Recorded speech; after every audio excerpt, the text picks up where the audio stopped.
Dans cette vidéo tu découvriras pourquoi Cristiano Ronaldo, Zlatan Ibrahimovic, Mohamed Ali et plein d'autres sportifs ont le boulard, mais le bon boulard, et si tu comprends ça, tu changeras ta vie, alors écoute ça.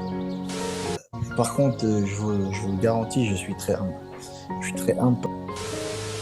Oui, je mets des KO en 9 secondes, oui, je dis que je suis le meilleur, et derrière je le prouve, mais je m'entraîne dur. Quelqu'un qui s'entraîne dur derrière pour assumer ce qu'il dit, il ne peut que être humble. Parce que si j'ai... Je ne connais pas grand-chose du championnat de France.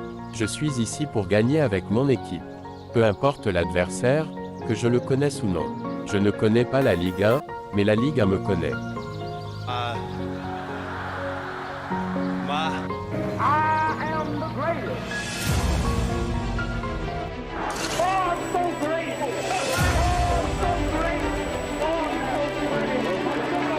Championnat du monde poids lourd.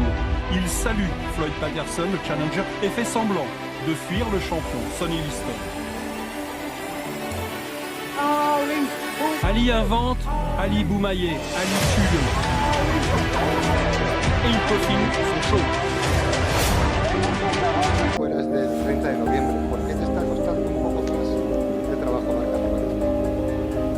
Pourquoi est-ce que j'aurais des problèmes pour marquer à l'extérieur? Pouvez-vous nommer un joueur qui a marqué plus que moi à l'extérieur depuis que je suis en Espagne? Non, vous ne pouvez pas. Se c'è qualcosa che ti contraddistingue è che tu hai sempre segnato moltissimi gol sia in casa che fuori casa, anzi fuori casa addirittura di più. Quest'anno invece il tuo ultimo gol in trasferta risale al...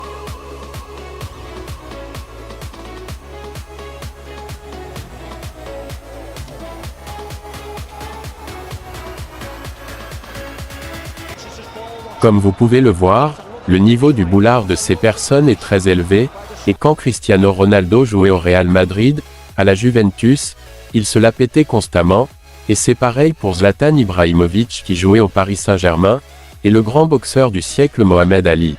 Mais sur le terrain, sur le ring ils étaient présents, et ils donnaient le meilleur d'eux-mêmes pour remporter des matchs, pour faire accroître leur confiance en eux, et quand tu vois ça tu peux distinguer le bon boulard et le mauvais boulard. Alors le mauvais boulard c'est quoi? Le mauvais boulard c'est lorsque tu laisses les autres dire de toi que tu es le meilleur, alors que tu sais que tu n'as pas fait des efforts, des sacrifices pour en être là où tu es aujourd'hui, et te faire croire que tu es le meilleur, ça t'aide pas, ça complique les choses, et un jour tu te réveilles, et tu te crois le meilleur alors que c'est faux, tu es juste un ringard. Or ce type de boulard ne t'aide pas à avancer dans la vie, car les personnes autour de toi te font croire que tu es le meilleur, tu es extraordinaire, et toi tu crois à ça, alors que tu n'as pas fait les sacrifices, les efforts pour en être là, et quand ce type de personnes font face à l'adversité, les difficultés, les épreuves de la vie, ils ne sont plus là, ils reculent, ils doutent, ils ont peur, et ils voient vraiment leur vrai niveau. Mais le vrai boulard, c'est le boulard de Cristiano Ronaldo, Zlatan Ibrahimovic et Mohamed Ali, car ces personnes s'autoproclamaient meilleurs, ils n'ont pas honte de dire qu'ils sont les meilleurs, ils le disent avant que les autres ne croient en eux. Ils croyaient en eux avant que le monde ne croyait en eux, et ça c'est ce qu'on appelle le bon boulard, tandis que le mauvais boulard c'est tout le contraire, et c'est ça, pour réussir dans la vie, il faut que tu crois en toi avant que les autres ne croient en toi, tu connais le sens de l'effort, et la discipline, pour se donner les moyens pour atteindre les objectifs. Raison pour laquelle Zlatan Ibrahimovic, Mohamed Ali, Cristiano Ronaldo se la pétaient. Avoir le boulard mais le bon boulard c'est de te dire que tu es capable de faire des choses extraordinaires, des choses incroyables, des choses que personne ne croit. Avoir le bon boulard, c'est s'autoproclamer meilleur, mais en étant humble, et en s'entraîne dur, et avez-vous faire la remarque sur ce type de personne, qui se dit être le meilleur, et le mec s'entraîne comme un dur, il s'entraîne plus dur que les autres, alors qu'il se dit être le meilleur, mais si tu dis que tu es le meilleur, pourquoi tu t'entraînes si dur? Pourquoi tu fais tous ces efforts? Quelqu'un qui s'entraîne dur pour assumer ce qu'il dit, il ne peut être humble. Il y a une question suivante qui est: quel rapport as-tu à l'humilité? Il est de notoriété publique que Cédric Doumbé est quelqu'un de très humble. Je parle de moi à la troisième personne. Quel rapport j'ai avec l'humilité? Alors, c'est pas ce qui saute aux yeux, hein, quand on m'entend, quand on me regarde, quand on me parle. C'est pas ce qui saute aux yeux. Par contre, je vous le garantis, je suis très humble. Je suis très humble parce que je sais d'où je viens. Je sais d'où je viens. Je sais où est ma place.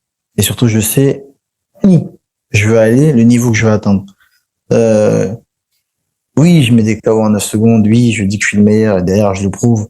Mais j'ai pas, comment dire, j'ai pas le melon. C'est-à-dire, je sais très bien que demain, ça peut m'arriver de perdre, par exemple.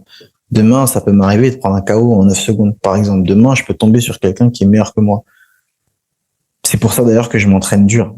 Quelqu'un qui s'entraîne dur derrière pour assumer ce qu'il dit, il ne peut que être humble. Parce que si j'étais imbu de ma personne, si j'étais trop sûr de moi, pourquoi je m'entraînerais? Si je suis le meilleur, si je mets des KO en 9 secondes, pourquoi je vais m'entraîner? J'ai pas besoin. D'ailleurs, je le dis parfois. Je dis, cet adversaire, j'ai même pas besoin d'entraînement. Mais ça, c'est du bluff. Je sais très bien que j'ai archi besoin d'entraînement pour gagner un combat. Quelqu'un qui s'entraîne dur, quelqu'un qui produit un travail d'acharné tous les jours dans l'ombre, parce que les gens ne voient pas ça. Les gens voient juste le matelas, les gens voient juste les sourires, les gens voient juste les vannes, mais les gens voient pas quand je verse des larmes sur la piste.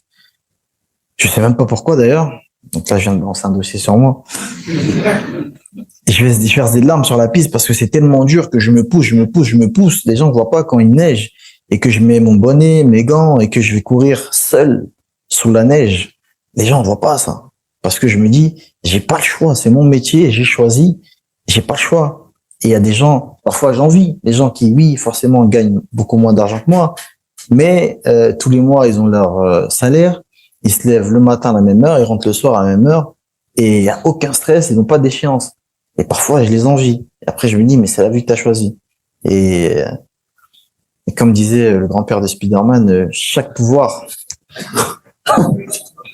engendre de grandes responsabilités. Merci Cédric.